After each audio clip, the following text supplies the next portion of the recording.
Shalom, Bapak Ibu Saudara sekalian yang dikasihi Tuhan. Apa kabar Anda hari ini? Tidak terasa kita sudah memasuki minggu yang terakhir dari bulan Januari, bukan? Rasa-rasanya baru sesaat yang lalu kita merayakan tahun baru.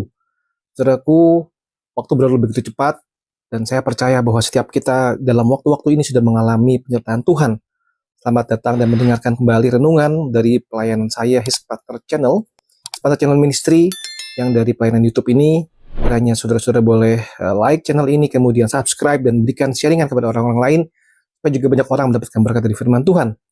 Saudaraku, apakah Anda pernah memiliki masalah dengan handphone Anda atau ponsel Anda yang selalu ada aplikasi yang crash, banyak bug-nya, kemudian nge-lag terus, memori penuh, kemudian Anda sudah mencoba berbagai cara tapi gagal. Lalu ada seorang teman yang memang mengerti teknologi dan dia berkata begini, sudah stop, jangan perbaiki lagi, yang perlu Anda lakukan adalah reset atau restore factory setting, ya, Kemudian kembalikan lagi ke pengaturan awal. Dalam proses itu menakutkan. Kenapa? Karena semua data akan terhapus, tapi hasilnya adalah sebuah perangkat yang seperti baru lagi, berjalan dengan lancar. Saudara pernah mengalami itu, pasti tidak menyenangkan, bukan? Saudara, dalam memasuki tahun yang baru, kita seringkali mencoba memperbaiki diri kita sendiri, memperbaiki kebiasaan lama, memperbaiki sikap, memperbaiki hubungan, tapi kita cepat lelah karena kita hanya seolah-olah menambal sulam kehidupan yang lama. Tuhan menawarkan sesuatu yang lebih radikal, bukan perbaikan tetapi pembaruan. Dia bukan hanya ingin membantu kita menjadi lebih baik, tetapi Dia membuat kita menjadi baru. Renungan pada minggu ini adalah puncak dari sesi awal tahun kita. Kita sudah belajar bagaimana kita melupakan masa-masa lalu, kita mengutamakan Tuhan, dan melangkah dalam iman. Hari ini, minggu ini kita akan sama-sama memiliki satu pengharapan yang tertinggi bahwa Tuhan, Sang Pencipta, Dia sanggup menciptakan hal yang sama sekali baru dalam kehidupan kita. Mari kita mengalami dalam berdoa terlebih dahulu. Bapa dalam surga, kami mengucap syukur buat berkat penyertaan-Mu kepada hidup kami sampai hari ini. Berkatilah renungan ini, agar jadi berkat buat kami hari ini, minggu ini, dan bagi banyak orang yang mendengarkan. Dalam nama Tuhan Yesus Kristus, kami bersyukur, kami berdoa. Amin. Saya ambil renungan dari Yesaya pasal 43. Saudara, sebuah ayat yang sangat luar biasa, ayat 18 dan 19. Berkata seperti ini. Janganlah ingat-ingat hal-hal yang dahulu dan janganlah perhatikan hal-hal yang dari zaman purbakala. Lihat, aku hendak membuat sesuatu yang baru. Sekarang sudah tumbuh, belum kamu mengetahuinya. Aku hendak membuat jalan di padang gurun dan sungai-sungai di padang belantara. Sebuah ayat sangat luar biasa. Sebuah perintah di sini jelas sekali untuk tidak melihat ke belakang. Saudara, ini sekali lagi kita merenungkan tentang kita harus belajar jangan lagi ingat-ingat ke belakang. Saudara, ingat-ingat, perhatikan, ini adalah berarti sifat yang kita terus-menerus merenungkan, mengunjungi kembali dan membiarkannya menguasai pikiran. Lalu berkata di dalam hati kita, aduh seandainya saja, kita terjebak dalam nostalgia. Wah, enak zaman dulu toh. Waktu aku 10 tahun yang lalu, waktu aku 3 tahun yang lalu, saudara, atau sebuah trauma yang buruk sekali. Kita dihantui oleh trauma masa lalu. Kedua hal itu sama-sama akan melumpuhkan kita. Kedua hal itu akan sama-sama membelenggu kita pada pola-pola lama dan membatasi kapasitas kita untuk menerima yang baru dari Tuhan. Ini sebuah renungan dari khotbah kita di dalam minggu yang pertama. Saudara, kita tidak bisa menerima sesuatu yang baru jikalau tangan kita masih memegang hal-hal yang dahulu. Korintus 17. Jadi siapa yang di dalam Kristus, dia adalah ciptaan baru. Yang lama sudah berlalu, sesungguhnya yang baru sudah datang. Tuhan tahu bahwa satu-satunya cara untuk siap menerima ciptaan barunya dan dengan sepenuhnya melepaskan ciptaan lama kita. Saudara, ada sebuah janji tentang melihat sesuatu yang baru. Dalam Yesaya 43 tadi dikatakan begini kan, janganlah ingat-ingat yang dahulu, janganlah perhatikan hal-hal yang dari zaman purbakala, aku hendak membuat sesuatu yang baru. Ini bukan sekedar sebuah perbaikan, tetapi sebuah kreasi. Tuhan tidak berkata begini, aku akan memperbaiki yang lama. Tapi dia bilang begini, aku hendak membuat sesuatu yang baru. Sesuatu yang baru adalah sebuah hal yang belum pernah ada sebelumnya dalam pengalaman iman kita, hidup kita. Bukan sekedar versi upgrade, tetapi sebuah terobosan. Kita lihat di situ dikatakan jalan di padang gurun. Sebuah akses Dari sebuah arah atau situasi yang sebelumnya buntu, ada sebuah jalan di padang gurun, sungai di padang belantara, sebuah sumber kehidupan di tempat yang sangat kering sekali. Sudah bayangkan di padang belantara itu tiba-tiba ada sungai.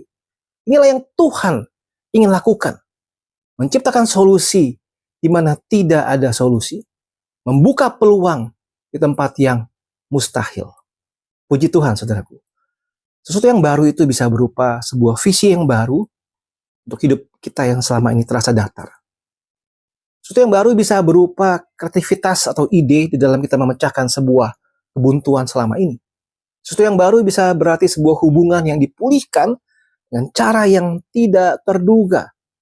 Sesuatu yang baru juga sebuah sumber pertolongan yang muncul tiba-tiba di tengah-tengah kesulitan keuangan kita misalnya.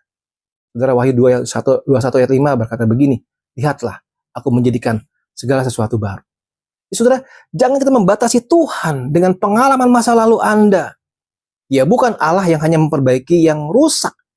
Dia adalah Allah yang menciptakan dari yang tidak ada. Nah, ini mengajak kita melihat ada sebuah pengharapan aktif, saudara. Yesaya 43 tadi berkata, janganlah ingat-ingat hal yang dahulu. Janganlah perhatikan hal yang dari zaman purbakala. Aku hendak membuat sesuatu yang baru, dan sekarang sudah tumbuh.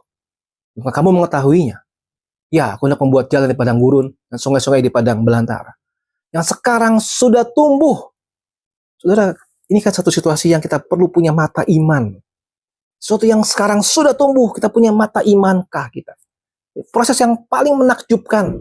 Tuhan berkata bahwa karya yang baru itu sudah tumbuh. Dalam perspektif ilahi, itu sudah dimulai. Sudah dalam sebuah proses, sudah tumbuh. Dan iman adalah kemampuan untuk melihat dan mempercayai apa yang Tuhan sedang kerjakan. Meskipun, saudaraku, mata fisik kita belum melihatnya. Mata fisik kita terbatas, kita belum melihatnya. Pertanyaan Tuhan adalah begini, belumkah kamu mengetahuinya? Ada sebuah tantangan, saudaraku. Sebuah tantangan yang bisakah kita untuk fokus, jangan hanya sibuk memandangi padang gurun, sehingga tidak bisa melihat sebuah jalan, sudah mulai tumbuh. Adakah kita begitu fokus pada kekeringan, sehingga tidak bisa mendengar gemericik sungai, mungkin masih kecil pada waktu itu. Saudara, Ibrani 11 berkata, iman adalah dasar dari segala sesuatu yang kita harapkan, dan bukti dari segala sesuatu yang tidak kita lihat. Pengharapan Kristen, bukan pengharapan pasif. Semoga sesuatu yang terjadi, bukan. Tapi pengharapan aktif yang percaya bahwa Tuhan sedang berkarya di balik layar. Nah, kita menantikannya dengan penuh keyakinan. Lalu aku bayangkan begini. Seorang seniman yang jenius, dia pergi ke sebuah tempat pembuangan sampah. Orang lain hanya melihat di situ adalah besi tua, ban bekas, dan pecahan kaca, dan hal lain yang kotor. Seniman itu sudah melihat ada suatu patung yang indah. Yang mengambil barang-barang sudah tidak berguna itu, barang-barang sudah rusak itu, dari proses kreatifnya yang menciptakan sebuah karya yang baru dan bisa bernilai tinggi. Tuhan adalah seniman agung itu, saudara. Dia datang dalam hidup kita yang sering berantakan seperti tempat pembuangan sampah. Yang mengambil pengalaman pahit kita, yang mengambil kegagalan kita, dan potongan-potongan kehidupan kita yang berantakan. Dia sedang mengerjakan sesuatu yang baru. Sebuah mahakarya yang tidak bisa kita bayangkan. Iman kita adalah percaya bahwa dia sedang berkarya. Bahkan ketika kita masih merasa seperti seonggok besi tua saja. Akhiri renungan ini, saudara, saya mengajak kita untuk menuliskan, jikalau ada satu hal dari masa lalu kita, kegagalankah, lukakah, dosakah, yang paling sulit Anda lepaskan. Tuliskan, doakan, serahkan kepada Tuhan, kemudian sobek atau bakar kertas itu sebagai sebuah pernyataan bahwa Anda tidak akan lagi mengingat-ingat hal itu. Kemudian, dalam keheningan berdoalah kepada Tuhan, tanyakanlah kepada Tuhan, Tuhan, tunjukkan padaku di mana Engkau sedang membuat sesuatu yang baru dalam hidupku. Di mana tunas dari jalan itu, atau sungai yang baru itu. Mungkin sebuah ide, mungkin sebuah kedamaian, sebuah hubungan yang mulai cair, sebuah peluang kecil. Dan saudara, berdoa sungguh-sungguh dan tuliskan apa yang Anda dapatkan. Saudaraku, Kita akan mengakhiri seri awal tahun ini, bukan dengan kekuatan kita sendiri, tapi dengan berharap sepenuhnya pada kuasa Tuhan yang membaharui kita. Tahun ini, saudara, 2026 ini, janganlah hidup di dalam kenangan, baik kenangan pahit maupun kenangan yang manis.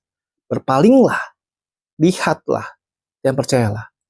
Tuhan Allah kita berkata, lihat, aku hendak membuat sesuatu yang baru. Ini adalah undangan untuk memiliki pengharapan yang radikal. Apapun keadaan Anda hari ini, percayalah bahwa di tempat yang paling gersang sekalipun, Tuhan sanggup menciptakan jalan dan mengalirkan sungai. Mari menyongsong sisa tahun ini. Dengan mata iman yang tertuju kepada Tuhan, tertuju kepada Dia, yang menjadikan segala sesuatu baru. Mari kita berdoa. Kami bersyukur kepadamu ya Tuhan. Firman Tuhan ya dan amin. Berkata-kata dengan jelas kepada kami, bahwa Engkau akan menjadikan segala sesuatu yang baru. Tuhan, jadikanlah sesuatu yang baru di dalam kehidupan kami. Terima kasih ya Tuhan. Dalam nama Tuhan Yesus Kristus, kami bersyukur, kami berdoa. Amin. Ya Tuhan memberkati kita sekalian. Amin.